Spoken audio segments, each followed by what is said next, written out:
할렐루야. 하나님께서는 지금도 여전히 우리를 위해서 일하고 계십니다. 하나님 한 분이면 충분합니다. 할렐루야. 지금도 살아계셔서 우리와 함께 하시고 우리의 삶을 인도하시는 좋으신 하나님을 찬양합니다. 국가적으로 오늘 지난 한 주간 참 많은 일들이 있었죠. 그 모든 배후에 하나님이 역사하시고 일하시는 줄 믿습니다. 또 뿐만 아니라 우리의 크고 작은 소소한 삶의 일상 속에서도 하나님께서는 우리의 삶 가운데서 여전히 역사하시고 섭리하시고 일하고 계십니다. 오늘 아침에는 우리가 그 하나님의 위대하심, 그 하나님의 일하심을 우리가 깊이 많이 묵상하면 묵상할수록 우리의 찬양의 힘이 더하여지고 우리의 하나님을 향한 말씀 앞에서의 결단도 더 힘있게 결단되는 아침이 될 줄로 믿습니다. 오늘 그 하나님으로 인하여 우리의 앞에 비록 어려운 일이 있을지라도 하나님이 하시는 모든 일들 가운데 우리의 미래의 소망과 그리고 승리를 담담하게 기다리고 기대하는 그런 복된 성금 가족들이 되시기를 주님의 이름으로 간절히 축원합니다. 우리가 사는 이 세상의 사람들의 모습 가운데는 이런 모습들이 있습니다. 모든 걸 다 일반화할 수는 없겠지만 만족할 줄 모르는 경향들이 있습니다. 이 세상에 사는 많은 사람들 가운데 나는 지금 현재 나의 모습에 만족한다, 나는 부족한 것이 없다라고 말하는 사람은 거의 없습니다. 물론 내 현재 부족함을 알고 그것을 개선하기 위해 노력하는 것은 우리의 삶을 발전시키는 굉장히 긍정적인 한 부분이기도 합니다만, 그러나 여기서 만족할 줄 모른다는 것은 조금 부정적인 의미의 내용입니다. 부자는 부자대로 만족할 줄 모릅니다. 이 정도면 됐다 하는 사람이 없는 것 같아요. 더 많이 부하고 싶은, 더 많이 잘 살고 싶고 더 많은 힘을 갖고 싶습니다. 당연히 가난한 사람은 가난한 사람대로 그렇습니다. 가정을 이룬 사람은 가정을 이루고 있는 그 고통으로 인하여 또는 부담으로 인하여 부족한 것이 많습니다. 그러면 혼자 사는 사람들은 부담이 없고 혹은 부족한 것이 없을까요? 그렇지 않죠. 뭔가 우리는 이 세상 속에서 다 나름의 부족함을 느끼며 살고 있습니다.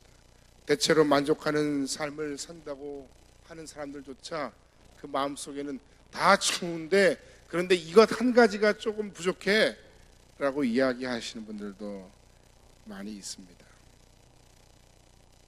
더 나아가서는 우리가 이런 부족함을 느끼는 가장 큰 이유 중에 하나가 내 이웃의 잘됨과 내 이웃과의 비교에서 오는 어떤 그런 일종의 박탈감으로 인한 부분들도 있습니다.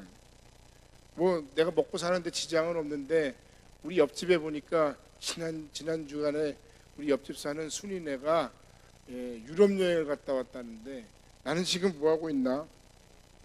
당장 나는 어디라도 나도 좀 떠나야 될 것 같은데, 이게 우리들의 마음입니다. 제가 지난 수요일 지방선거하는 날 제가 아는 목사님들이 저를 초청해서 같이 식사하고, 그리고 식사하는 직전에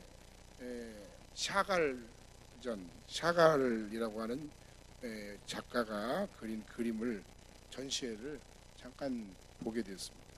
근데 그 샤갈이 그린 그 여러 그림들 가운데 라퐁텐 우화집이라는 그 그림들이 있었어요. 그리고 그 판화로 그 우리식으로 얘기하면 사파같이 그 내용에 걸맞는 그 그림들을 그리고 그 한쪽 편에 인간의 7가지 죄에 대한 그림이 또 나왔어요. 근데 거기 보면 그 제목 가운데 우리가 다다음 주에 또 다루겠습니다만 탐심이라고 하는 그 제목으로 그림이 있어요. 제가 인터넷에서 그걸 함께 보려고 열심히 뒤졌는데 안 나오더라고요. 이럴 줄 알았으면 몰래라도 찍어올 거라. 하여튼 그 그림을 보고 있는데 그림의 내용은 이런 거예요. 손으로 이제 스케치해서 이제 그린 것처럼 생긴 판화인데요. 그냥 장난한 건가 그렇게 보일 수도 있는 판화인데, 어떤 사람이 다른 집의 울타리 앞에 이렇게 서 있습니다. 그리고 그 울타리 안을 이렇게 들여다보면서 뭔가를 굉장히 뚫어져라 유심히 보고 있습니다. 그리고 제목이 탐심이었습니다. 만족할 줄 모르는 겁니다. 또 한 가지 성향은 대가를 지불하려 하지 않는 그런 모습입니다. 성경은 오늘 말씀을 통해서 제8계명을 우리에게 선언하십니다. 도둑질하지 말라라고 말씀하십니다. 도둑이 무엇입니까? 정당한 대가를 지불하지 않고 다른 사람들의 것을 빼앗거나 훔치거나 속여서 취하는 행위가 바로 도둑질입니다. 지금 우리가 사는 이 시대의 가장 큰 병폐 중에 하나는 나는 아무리 가져도 부족할 뿐만 아니라 그 많은 것들을 많다고 느끼지도 않을 뿐만 아니라 그것을 다른 사람과 나누는데 굉장히 인색하는 겁니다. 저 정도면 된 것 같은데, 그러나 그 사람들은 그렇게 얘기 안 해요, 절대로. 좀 다 같이 함께 잘 살면 참 좋을 텐데, 뭐 어쩔 수 없는 차이의 격차를 인정한다 하더라도 점점 양극화돼서 잘 사는 사람과 못 사는 사람의 차이가 점점 벌어지고 있지 않습니까? 그런가 하면 다른 한편에서는 누군가가 이룬 그것을 너무 쉽게 자기의 것으로 만들려 하거나 빼앗고 싶은 마음이 우리 마음 가운데 또 있는 것이 또 사실입니다. 효율성이라는 이름으로 노력은 정말 조금 하면서 어떻게든지 더 큰 것, 더 많은 것을 가지고 있는 것이, 가질 수 있게 하는 것이 정말 지혜로운 사람의 삶의 모습인 것처럼 우리에게 보여지는 그런 시대입니다.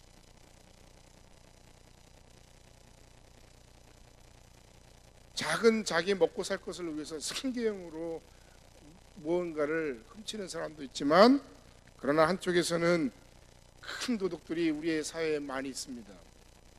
각종 비리가 있는데 그 비리에 연루된 수많은 사람들을 보면 좋은 대학 나오고 오히려 능력 많고 실력 있는 사람들일수록 그런 더 큰 사고를 많이 치는 경우들을 봅니다. 심지어 어떤 분들하고 얘기하다 보면 이런 얘기를 서슴지 않고 얘기하기도 해요. 아유, 그 정도 돈이면 내가 몇 년 감방에 살다 와도 되지. 여러분 이런 얘기 들어본 적 없어요? 몇 년을 살 수 있는 금액이 얼마나 되는지 그거는 사람마다 다 다르겠습니다만,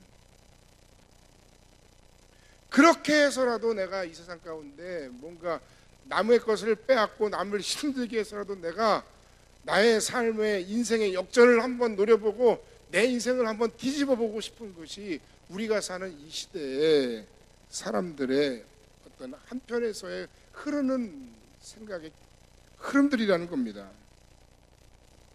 부인할래요? 부인할 수가 없어요. 이런 모습을 제가 실제로 봤어요. 이 말씀 앞에 우리가 도둑질하지 말라 하는 말씀 앞에 우리가 이 말씀을 이런 시대 가운데 어떤 마음으로 받아들여야 할 것인가? 가볍게 그냥 한편으로 듣고 흘릴 것인가? 아니면 어떤 모습으로든지 이 말씀을, 이 도둑질하지 말라는 제8계명을 통해서 우리에게 주시는 하나님의 마음을 우리가 알아서 그 마음 앞에서 우리가 무엇을 깨닫고 결단해야 할지 한번 깊이 생각하는 그런 아침이 되기를 간절히 바랍니다. 이 말씀을 주시는 하나님의 마음, 그 진심을 여러분들 듣는 아침이 되시기를 주님의 이름으로 간절히 축원합니다. 첫 번째는 하나님의 자녀를 향한, 공동체를 향한 하나님의 마음이 무엇인지를 오늘 아침에 저와 여러분이 함께 발견하고 깨달을 수 있길 바랍니다. 다른 사람들의 소유를 훔쳐서 도둑질을 하는 것은 그 사람들이 살아가고 있는 크고 작은 공동체 혹은 이 사회를 포함한 모든 공동체에 어떤 영향을 끼치는가, 그건 한마디로 당연히 하나가 되는 걸 저해할 뿐만 아니라 사람들의 신뢰를 깨트리는 겁니다. 그리고 누군가를 위해서 좀 열심히 살아보려고 하는 그 사람들의 마음을 완전히 짓밟아서 그 헌신의 마음이 사라지도록 만드는 겁니다. 하나님께서 이스라엘 백성, 이스라엘 공동체를 향해서 시내산 언약으로 혹은 십계명을 주시면서 하나님은 이 이스라엘 백성들에게, 이 이스라엘 공동체에게 너희들의 공동체에는 이런 도둑이 없어야 돼 라고 말씀하고 계시는 거예요. 왜? 하나님은 이것을 가장 싫어하시기 때문에 그렇습니다. 나의 이기적인 마음과 그로 인한 여러 가지 모든 형태의 도둑질을 하나님은 정말로 싫어하신다는 겁니다. 그래서 그 하나님의 자녀들 또는 이스라엘 공동체를 향한 그 하나님의 마음은 바로 이런 겁니다. 먼저 첫 번째는 살아있는 양심과 책임감을 갖기를 원하시는 것이 하나님 아버지의 마음입니다. 그리스도 예수를 통해 회복된 하나님의 형상으로서의 선한 마음이 우리 마음 가운데 회복되어야 됩니다. 부정적인 생각에 휩싸이지 말고 나 한 사람의 생각과 행동, 나 한 사람의 모든 어떤 결단이 내가 속한 이 공동체에 어떤 영향을 미치는가, 그 미칠 파급을 한번 생각해야 된다는 겁니다. 그러기 위해서 뭔가 책임감이 우리에게 필요하다. 또 뿐만 아니라 연약한 자를 위한 긍휼의 마음이 바로 하나님께서 우리에게 바라시는 마음. 남의 것을 빼앗고 짓밟고 내 것으로 취하는 것이 아니라 그 정반대의 마음이에요. 안타까운 상황을 아파하고 공감할 수 있는 것이 그리스도인입니다. 그들을 보며 눈물만 흘릴 것이 아니라 어떤 모습으로든지 내 삶 속에서 최소한의 사랑을 뭔가 우리가 행동하기를 원하시는 것이 아버지 하나님의 우리를 바라보시는 마음입니다. 아니, 내 사랑하는 자녀가 좀 그런 모습으로 좀 살았으면 좋겠다. 이것도 저것도 아닌 모습은 아니다. 야고보서 2장에 말만 하고 행동을 하는 건 죽은 믿음이라고 얘기는 하셨지만 그럼에도 불구하고 최소한 우리가 뭔가 그들을 향해 말 한마디에 따뜻한 공감이라도 할 수 있고, 그리고 더 나아가서 이왕이면 할 수 있다면 작은 사랑을 그들에게 실천할 수 있으면 그것이 바로 우리가 이 세상 속에서 하나님의 자녀로 살아가는 선교적인 삶의 진짜 모습이다. 도둑질하지 말라 하시는 하나님의 명령, 말씀.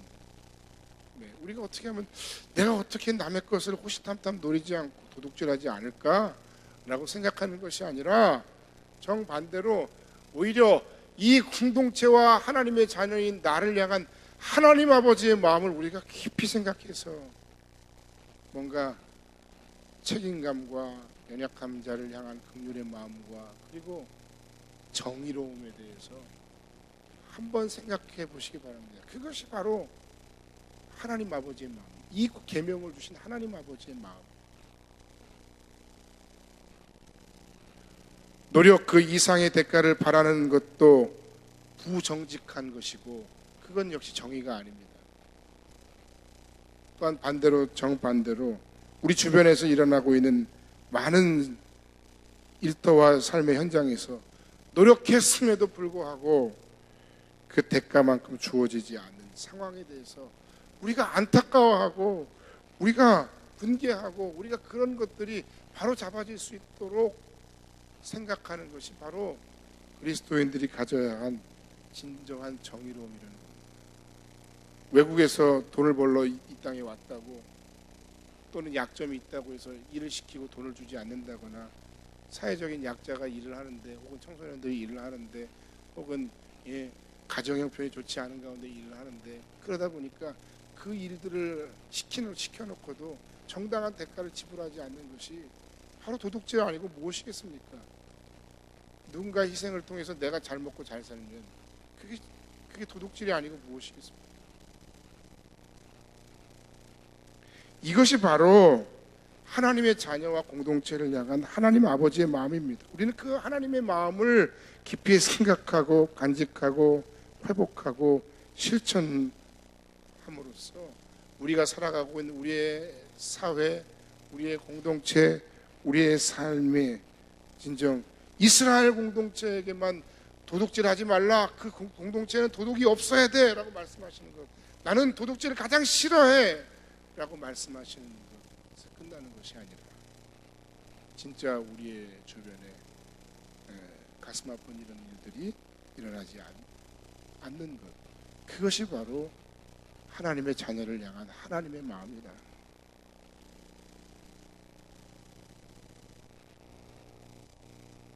두 번째는 이 제8계명을 통해서 우리는 하나님을 고백할 수 있어야 됩니다. 살인하지 말라, 간음하지 말라, 도둑질하지 말라, 이 세 개의 계명은 사실 모두가 다 연결되어 있는 계명입니다. 어떻게 연결되어 있느냐, 이렇게 나라고 하는 자기중심성이 다 연결되어 있습니다. 내가 원한다고 해서 생명을 빼앗거나 혹은 업신여기는 것,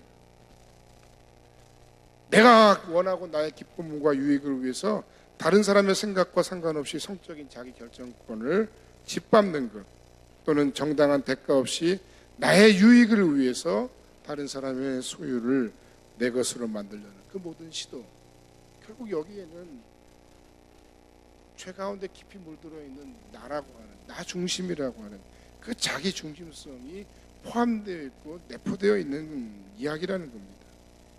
그러니까 내가 원하고 내가 필요로 하고 내가 유익이 되면 나는 얼마든지 이런 일들을 할 수 있어, 내가 원하는 대로 다 빼앗을 수 있고 취할 수 있고 누릴 수 있고 가질 수 있어 라고 말하는 것이 바로 죄의 속성이에요. 하나님은 우리에게 그것을 엄히 경계하고 계시는 겁니다. 엿장수 마음대로가 아니라 내 마음대로예요. 내 기분대로예요. 뭐가 정이고 뭐가 중요하냐, 내 마음이 중요해, 내 기분이 중요해, 내가 즐거워야 즐거운 거고 내가 행복해야 행복한 거야. 이런 개인주의적이고 이기주의적이고 나중심적인 윤리가 우리가 사는 이 시대에, 우리가 하나님 백성으로 사는데 우리가 구분하지 못하고 함께 그렇게 살아간다면 그것은 하나님이 기뻐하시는 삶의 모습이 아닌 것입니다. 오히려 여러분, 이 모든 삶 속에서 우리가 알아야 하고 우리가 고백해야 할 것은 내가 소유하고 있는 것처럼 보이는 그 모든 나의 모든 소유의 원래 주인이 하나님이시라는 것입니다. 네 것도 내 것, 내 것도 내 것이 아니라 네 것이나 내 것이나 사실은 원래 다 하나님 것이고, 하나님이 하나님의 사람들에게 혹은 이 세상의 사람들에게 책임감 있게 맡겨주신 것인데, 그것으로 우리 각자의 선한 사역과 삶을 살아야 함과 동시에 내게 주어진 것이 아닌 다른 것을 내 것으로 알고 빼앗거나 함부로 하는 것은 결국 하나님의 주권을 침해하고 하나님의 것을 도둑질하는 것과 다를 바가 없다.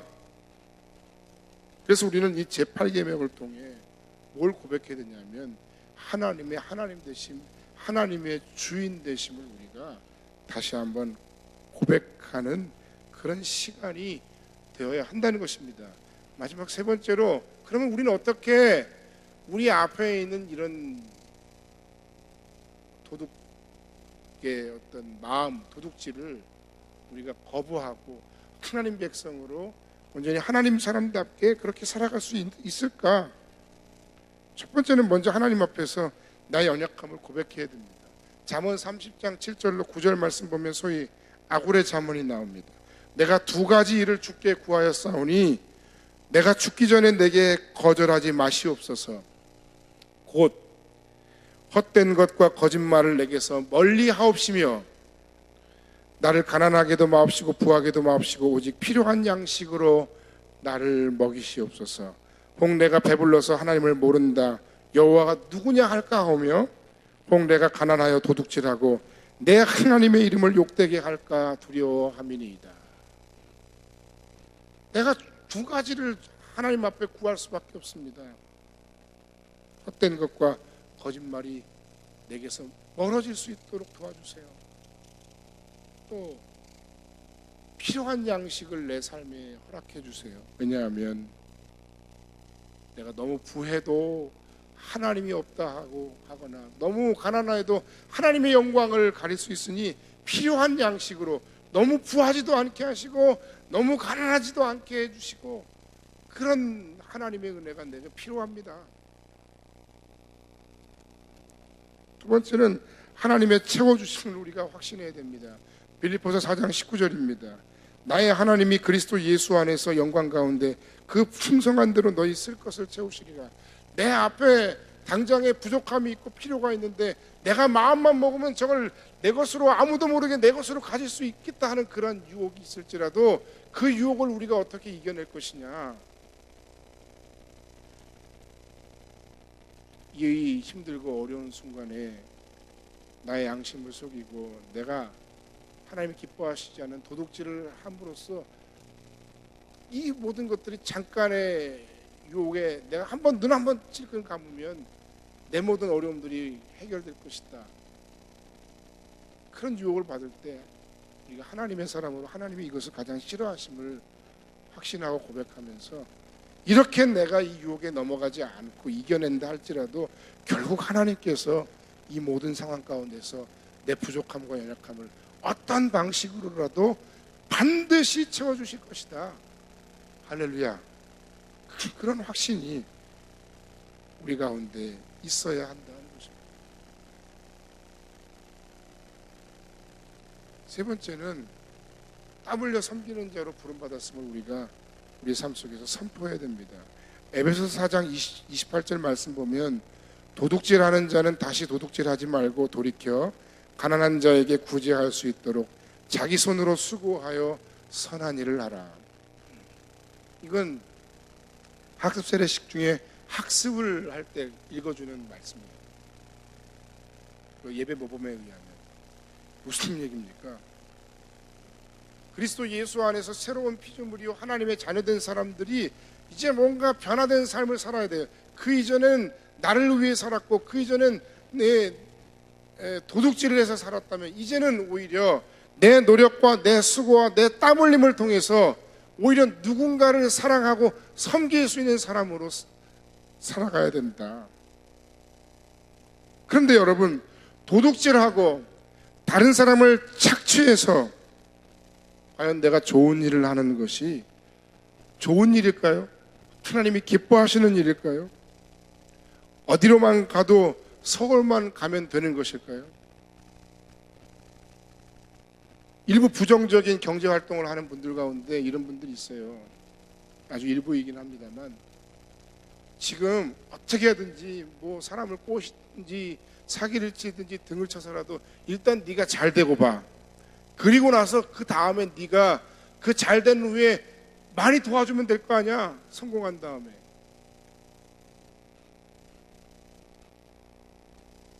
그것이 과연 하나님이 기뻐하시는 방법일까요? 서울 강북에 비교회가 있었어요. 그 교회를 비난하는 건 아니지만 한번 들어보세요. 그 교회 장로님이 방산업체 관련 사업을 하신 분이에요. 그분이 자기 돈으로 교회도 다 지었다 그래요. 그리고 그 교회는 정말 그 인근에서 참 좋은 일을 많이 했다고 해요. 구제사업도 엄청나게 했어요. 사회복지사업도 엄청나게 했어요. 그런데 나중에 드러난 사실이 이 장로님이 방산비리로 결국 법의 심판을 받게 됐는데 그 교회를 건축할 당시 그 교회하고 연결된 지하로 연결된 그 자기 집무실에 영화에서만 볼 수 있는 그런 찡 하면 뭐 열리고 닫히는 그런 금고가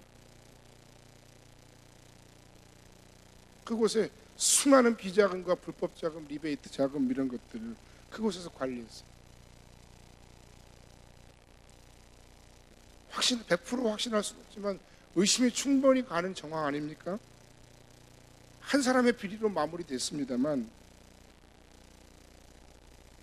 그 수많은 헌금으로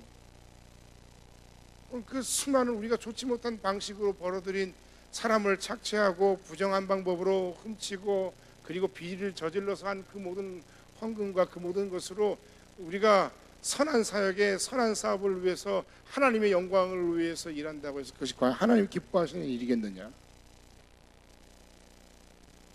가끔 교회에서 재정사고 나는 경우들이 가끔 봐요. 큰 교회에서 재정을 담당하시는 분들 가운데 그 돈이 교회에 여유자금이 있으면 안 되나 봐요. 그 여유자금으로 주식에 투자하고 몰래 손을 댔다가 망하는 경우들이 있다는 거예요.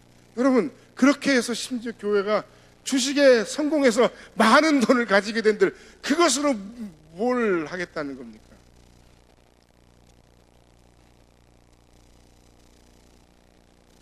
우리가 땀 흘려 수고하고 우리가 최선을 다해서 정말 너무나도 보잘것없고 너무나도 작은 열매를 거두었을지라도 그 힘들고 그 땀 흘려서 정말 수고하여 얻은 그 성실하게 얻은 그 작은 예물로 하나님께 영광 돌리고 그것을 위해서 우리가 최선을 다해서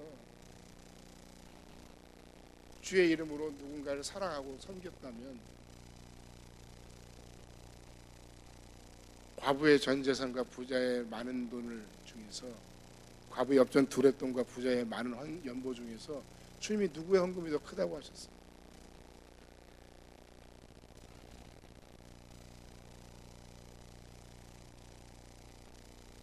그 작은 것의 가치를 소중하게 여길 수 있길 바랍니다. 그럴 때 우리는 이런 시험을 이길 수 있어요. 우리 안에 우리도 모르는 어떤 성공에 대한 신화들이 있어요.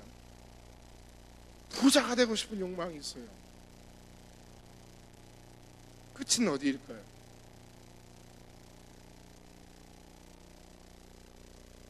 결론의 말씀을 드리고 말씀을 마칩니다. 여러분, 오늘 도둑질하지 말라라고 말씀하신 그 성경의 제8계명에 대한 우리의 하나님 아버지 앞에서의 응답은 이것이어야 합니다. 그렇습니다. 나는 하나님 한 분으로 충분합니다. 정말 하나님 한 분으로 충분합니까? 여러분 한번 생각해 보세요. 여러분 우리의 현실을 한번 돌아보고 생각해 보시기 바랍니다. 우리의 삶의 고난, 물질이 없고 형편이 연약해서 감당되어지지 않고 힘든 우리의 삶에 수많은 아픈 사연이 있잖아요. 그걸 그냥 말 한마디로 그냥 하나님 한 분으로 충분합니다 그렇게 얘기하고 그냥 넘어가라 한다고 해서 넘어갈 수 있는 일입니까? 쉬운 일이 아닙니다. 그럼에도 불구하고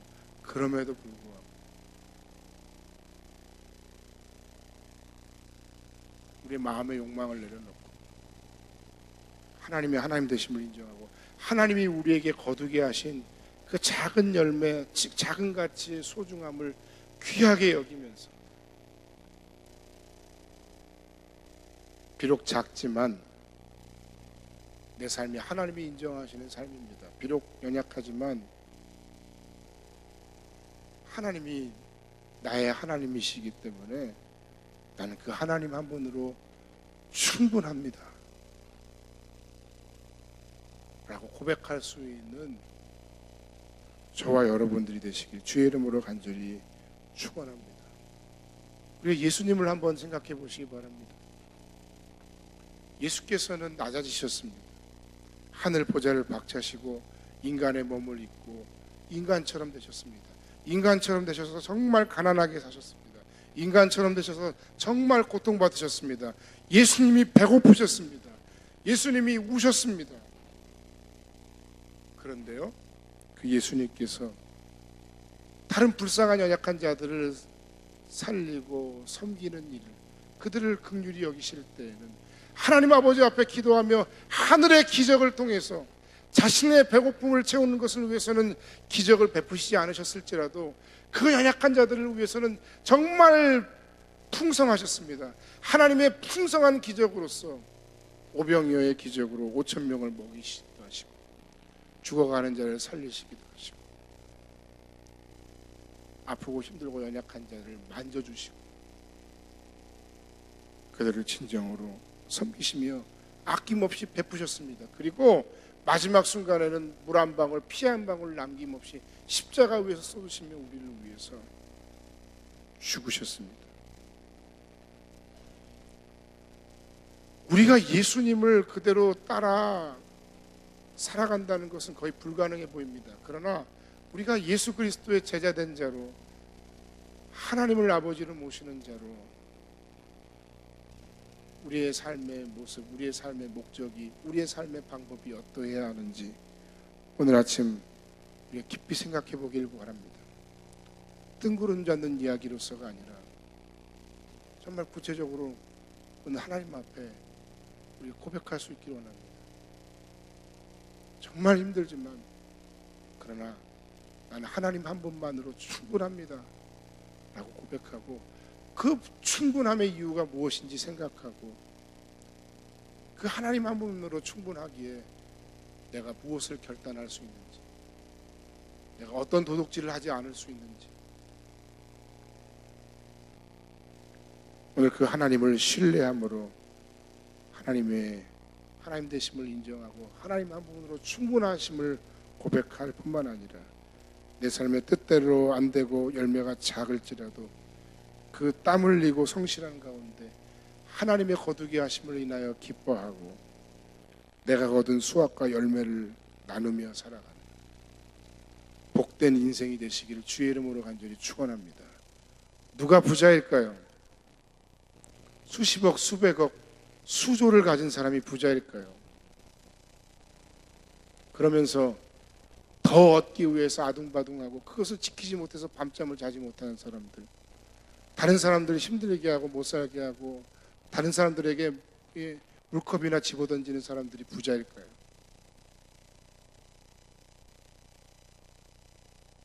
비록 내게 적은 것이 주어졌을지라도 하나님께서 내게 주신 그 사랑과 은혜를 기억하며 그것으로 하나님이 내게 보여주시는 그 사람들을 향해서 우리가 진정으로 사랑하며 섬길 수 있는 사람들, 예수님 같이는 못할 망정 그 사랑과 마음으로 그들을 섬길 수 있는 사람, 바로 여러분이 그런 사람이라면 여러분이 바로 부자입니다. 도둑질하지 않는, 감사할 줄 아는 부자로 정말 나는 하나님 한 분만으로 충분합니다 고백하며 그 안에서 하나님의 채워주심을 확신하며 하나님 안에 주시는 참된 섬김과 나눔의 기쁨을 누리고 그 하나님으로 인하여 기뻐할 수 있는 복된 여러분들이 되시기를 주님의 이름으로 간절히 축원합니다. 할렐루야. 기도하겠습니다.